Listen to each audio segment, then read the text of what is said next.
Avant que la vidéo commence, j'ai deux petites choses à vous dire. Déjà, un grand merci à l'ami Gourdak qui a bien voulu faire la bannière de la chaîne. Donc merci énormément à lui. Ensuite, la vidéo qui arrive comporte un nombre très important de spoilers. Donc si vous voulez pas vous faire spoil, je vous conseille de ne pas regarder la vidéo tant que vous n'avez pas lu le scan 101. Si vous vous faites spoiler, ce n'est pas ma faute. C'est bon? Tout le monde est prêt? Ok, commençons. Reiner. Dès le début du manga, je savais qu'il nous cachait quelque chose d'important. Bon d'accord, c'est complètement faux, mais bon, faut bien que je fasse une intro, non? Bref, Reiner nous apparaît comme un personnage très sympathique et très attachant. Il a un peu un rôle de grand frère. Lorsque tu as besoin de conseils, eh bien c'est vers lui que tu vas te tourner. Bref, Reiner c'est clairement un mec en qui tu peux avoir confiance. Et pourtant, c'est lui le cuirassé. Sincèrement, à quel moment on aurait pu s'en douter? Bon ok, il ressemble beaucoup au cuirassé. Mais à part ça, eh bien on n'a pas beaucoup d'indices qui pourraient nous faire penser que Reiner est un véritable assassin. Alors que pourtant Reiner est un véritable soldat dans l'âme, rongé par la culpabilité et prêt à tout pour être un héros.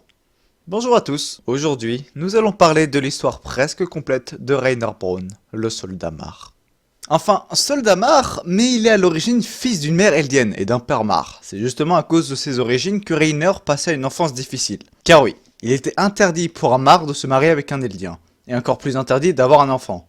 À cause de ça, Reiner n'eut qu'un seul objectif dans sa vie, devenir un soldat Mar. Pour devenir soldat Mar, les enfants devaient réussir un des tests imposés par l'État Mar. Donc soit un test d'intelligence, d'endurance, d'habileté au tir, de combat au corps à corps, ou bien faire une sorte de rédaction dans laquelle tu jures allégeance au peuple Mar. Et c'est justement grâce à cette dernière épreuve que Reiner réussit le test. Car oui, même si Reiner est extrêmement motivé, il ne possède aucune réelle capacité. En plus de Reiner, 6 autres enfants ont été retenus pour devenir soldats Mar, et donc des Titan Shifters. Le groupe des futurs soldats Mar est donc composé de Berthold, Reiner, Annie, Pieck, Porco, Marco et Sieg. Mais Reiner ne fut pas au bout de ses peines. Les Mar possèdent 6 des 9 titans primordiaux. Or, il y a 7 enfants Mar. L'un d'eux devra se sacrifier pour ne pas devenir un Titan Shifter. Et Reiner était, comme je l'ai dit précédemment, pas vraiment talentueux. C'est lui qui allait devoir faire ce sacrifice. Mais heureusement pour lui, c'est Porco Galliard, le frère de Marco, qui ne fut pas retenu pour devenir l'un des 9 titans primordiaux, et dut laisser les pouvoirs du cuirassé à Reiner. Le grand jour de l'opération pour la reconquête de l'île du paradis arriva. Et ce fut Annie, Marco, Berthold et Reiner qui furent les soldats associés à cette mission. Ils durent alors se rendre sur l'île du paradis, pour éradiquer le mal. Donc, les Eldiens de l'île, et surtout, récupérer le titan originel, le plus puissant des 9 titans primordiaux. Bien entendu, Reiner et les 3 autres furent acclamés comme des héros par le peuple Mar. Reiner avait enfin accompli son rêve et était devenu un modèle pour le peuple Mar. Une fois arrivés sur l'île, les 4 soldats durent avancer vers le centre de l'île, là où se trouvaient les 3 murs. Pour éviter de se faire attaquer par les titans, ils décidèrent d'avancer pendant la nuit. Au moment où ils décidèrent de faire une pause, Marco décida d'expliquer à Reiner que s'il est le possesseur du cuirassé, ce n'est pas grâce à son courage et à sa fidélité pour le peuple Mar. Non, c'est uniquement parce que Marco voulait protéger son frère Porco, l'empêchant ainsi de devenir le cuirassé pour qu'il puisse vivre une vie paisible. Reiner, complètement déstabilisé, fut alors attaqué par un titan que l'on connaît très bien, car il s'agit de Ymir transformé en titan stupide. Le titan essaye alors d'attraper Reiner pour le dévorer. C'est alors que Marco pousse Reiner pour le sauver, mais il fut attrapé puis dévoré à sa place. Marco était mort. Voyant leur ami se faire dévorer, Reiner, Berthold et Annie coururent aussi vite que possible pour s'éloigner du titan. Ils venaient de perdre un ami et surtout le titan mâchoire. À cause de cet événement, Annie était persuadée que la meilleure chose à faire était de rentrer chez eux pour refaire un plan d'attaque. Mais Reiner ne partagea pas le même avis. Rentrer chez eux après cet échec cuisant signerait leur mort. Et surtout, Reiner veut à tout prix se prouver qu'il peut être un héros pour les Mar. Que s'il est en possession du cuirassé, ce n'est pas grâce à l'aide de Marco, mais grâce à sa détermination et son dévouement pour le peuple Mar. Après un long discours qui se termina en 1v1, Reiner réussit à convaincre Berthold et Annie de continuer l'opération. Malgré l'absence du mâchoire, Annie et Reiner réussirent à amener Berthold à côté du mur Maria. La suite, vous la connaissez. Berthold se transforme et créant la fameuse brèche dans le mur Maria, permettant ainsi aux titans d'entrer dans l'enceinte des murs. Une fois le mur détruit, Reiner, Annie et Berthold réussirent la deuxième étape du plan, s'infiltrer auprès des Eldiens habitant à l'intérieur des murs. Faisons une ellipse de 5 ans. Les 3 soldats ne savent toujours pas qui est en possession de l'originel. Cependant, ils sont au courant que le roi actuel n'est pas un descendant de la famille royale, à savoir la famille Fritz. Le seul moyen qu'ils ont pour trouver le véritable roi est qu'Annie intègre les brigades spéciales pour pouvoir ainsi mener l'enquête. Bon, je vais pas vous le cacher, mais je n'ai pas très bien compris pourquoi ils veulent que ce soit uniquement Annie qui rejoigne les brigades spéciales. Car s'ils y allaient tous les trois, ce serait bien plus facile de mener l'enquête, non? Enfin bon, je suis sûr qu'ils avaient une bonne raison, donc si vous savez pourquoi, eh bien je vous invite à me le dire dans les commentaires. Je vous remercie d'avance. Je suis sûr qu'on s'est tous demandé au bout d'un moment pourquoi Berthold n'a pas détruit le troisième mur. Eh bien, la réponse est simple. Le but des trois soldats est de trouver le possesseur du titan originel pour amener son pouvoir auprès du peuple Mar. Cependant, malgré le fait que la famille Fritz refuse d'attaquer les Mar, il y a quand même un risque que le possesseur du titan originel débarque, pousse un cri et laisse tous les titans colossaux des murs détruire le monde.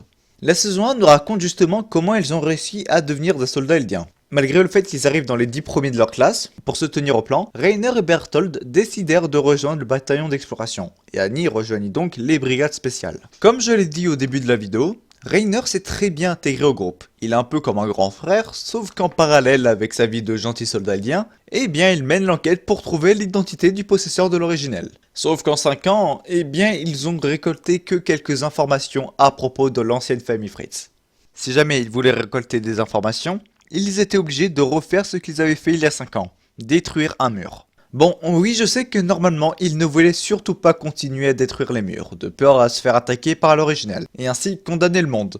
Mais bon, au point où ils étaient, soit ils passaient à l'action, soit ils continuaient d'attendre. Et c'est ainsi que le colossal réapparut pour la deuxième fois, détruisant cette fois-ci le mur rose, créant encore une fois une panique générale auprès des Eldiens. Et comparé à la première attaque, la destruction du mur rose permit à Berthold, Reiner et Annie d'en apprendre plus, non pas sur le titan originel, mais sur le titan assaillant. Car oui, sans le savoir, Eren s'est transformé en titan, créant ainsi la panique auprès des Eldiens. En même temps, c'est normal, imaginez ce qu'ils ont ressenti. Depuis leur enfance, ils voient les titans comme le mal absolu. Et là, ils découvrent qu'un enfant peut se transformer en titan. Mais bon, je tiens à dire que les plus surpris restent les trois soldats. Non mais c'est vrai quoi, regardez leur tête. Ils sont là en mode « Oh non, pourquoi il fallait que ce soit lui l'assaillant ? Pourquoi pas Armin plutôt ?» Mais non, je rigole bien sûr. Enfin bref, le plan de Reiner avait plus ou moins réussi. En voyant que l'assaillant se trouve juste à côté d'eux, ils décidèrent de changer de plan en essayant de capturer Eren. Mais malheureusement, le plan fut un échec cuisant, et Annie dut se renfermer dans un cristal. Reiner et Berthold étaient maintenant seuls.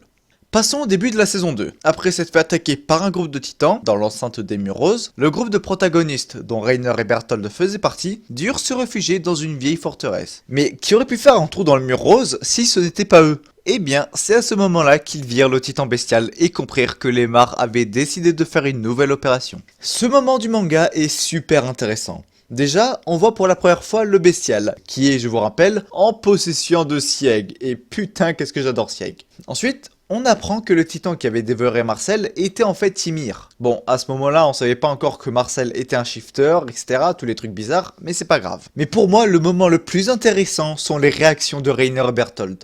Ils sont terrifiés. Alors oui, c'est sûr que pour le coup, on peut croire qu'ils ont eu peur, car ils sont face à une armée de titans et face à un titan très particulier. Alors que pas du tout. Ils étaient terrifiés car ils savaient qu'il s'agissait de Sieg. Les Mar ont décidé de faire un nouveau plan et d'envoyer le bestial pour récupérer l'originel. Alors selon moi, s'ils sont terrifiés à ce point, c'est uniquement parce qu'ils ont peur d'avoir été considérés comme des déserteurs. En même temps, ça fait environ 5 ans qu'ils ont quitté le pays, sans avoir envoyé de nouvelles. Donc c'est plutôt normal qu'ils soient inquiets. Avant de quitter la scène, je tiens juste à vous montrer cette image. Et oui, Berthold était sur le point de se mordre. Sur le coup, je suis sûr que personne a fait gaffe à ce petit détail. Et dire qu'ils nous le montrent carrément. À mon avis, s'ils ont fait ça, c'est uniquement pour nous préparer à la suite. Et là, à la suite, je parle bien entendu du meilleur moment du manga selon moi, la révélation. Alors là, c'est du pur génie. Les plans sont superbes, l'ambiance parfaite, la façon dont Reiner dit à Eren qu'il est le cuirassé. Tout est génial. Enfin bon, je vais pas tout vous dire car sinon la vidéo durera 30 minutes. Je pense faire une vidéo spécialement pour cette scène. Si l'idée vous plaît, dites-le moi dans les commentaires. Là surtout, on va se focaliser sur la façon dont Reiner réagit. Bon, déjà, Reiner nous montre son véritable côté pour la première fois.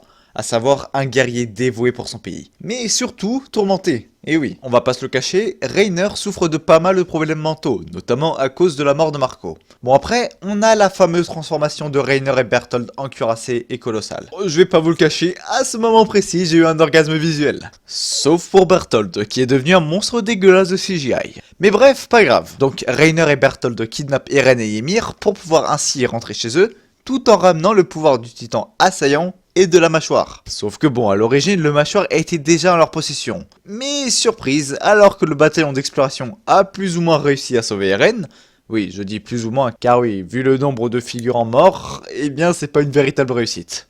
Bref, je disais que après avoir sauvé Eren, eh bien surprise, Eren est aussi en possession de l'original. Et là, je crois que Reiner a eu la meilleure réaction possible en disant tout simplement que de toutes les personnes sur Terre, c'est tombé sur la pire personne possible. Car oui, je vous rappelle que Eren veut exterminer tous les titans, donc le peuple marre. Maintenant, on connaît enfin l'origine des titans, et donc des 9 titans primordiaux. Alors oui, le jour où j'ai regardé la fin de la saison 2, j'ai rigolé. J'ai tellement rigolé que je me suis fait super mal à la mâchoire. Le fait de m'imaginer à la place de Reiner m'a tout simplement tué. Enfin, imaginez-vous à sa place. Comment tu peux être plus malchanceux? J'avais déjà fait une petite parenthèse dans une ancienne vidéo où justement la probabilité que Reiner touche Dina Fritz et du coup active les pouvoirs, etc. Mais en fait non, c'est pas que Eren a eu de la chance, c'est que Reiner a pas eu de chance. Enfin bref, pour moi cet arc était juste parfait et j'espère que les prochains arcs vont être meilleurs. Avançons jusqu'à l'arc du retour à Shiganshina.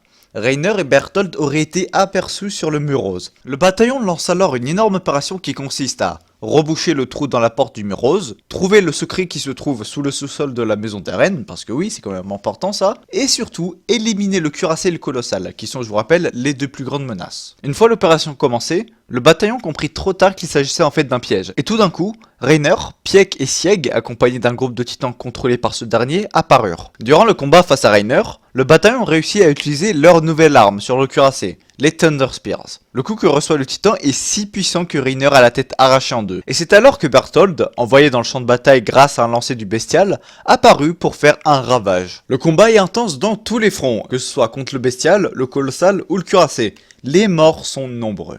La bataille se termine sur la défaite des 3 titans. Alors qu'il allait se faire exécuter par Enji, Reiner est sauvé par Pieck et Sieg. Malheureusement pour lui, Berthold n'aura pas cette chance et se fera dévorer par Armin transformé en titan, faisant donc de lui le nouveau colossal. 4 ans après, Reiner est rentré chez lui grâce à l'aide de Sieg et Pieck. Il est devenu plus mature mais souffre encore de quelques problèmes mentaux. Malgré l'échec cuisant de la reconquête de l'île du paradis, Reiner est considéré par le peuple marc comme un véritable héros. Il avait enfin réussi son objectif, et ça, c'est beau. Ça prouve que si vous avez un objectif dans la vie, il faut être comme Reiner. Enfin non, pas besoin d'être l'origine d'une des plus grandes catastrophes du siècle, hein. Il faut juste être déterminé. Enfin, je dis ça, mais j'ai quand même mis plus de 4 semaines pour faire une vidéo.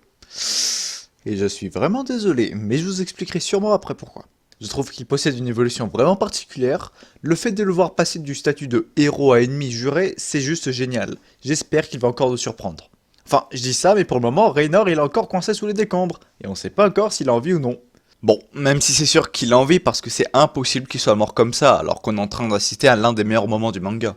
Si la vidéo t'a plu, je t'invite à t'abonner à la chaîne. Encore une fois, merci à l'ami Gordak d'avoir fait la bannière et la photo de profil. Si vous voulez d'autres vidéos dans le même style, dites-le moi dans les commentaires. Et de toute façon, ils sont faits pour ça. On se retrouve bientôt pour la prochaine review du scan qui sortira normalement vendredi prochain, donc le 9 février. Mais je pense que la vidéo sortira plus tard. Et pourquoi ? Eh bien c'est simple, YouTube c'est super fun, je m'amuse beaucoup à faire des vidéos, mais en discutant un peu avec l'ami Senpai Review, eh bien on a eu la même conclusion. Faire des vidéos YouTube c'est super marrant, mais ça prend énormément de temps. Et du temps, eh bien on n'en a pas beaucoup, parce que les études, etc., vie sociale... Bon, ne vous en faites pas, normalement les prochaines vidéos mettront moins de temps à arriver, donc d'ici là, portez-vous bien. Allez, salut à tous.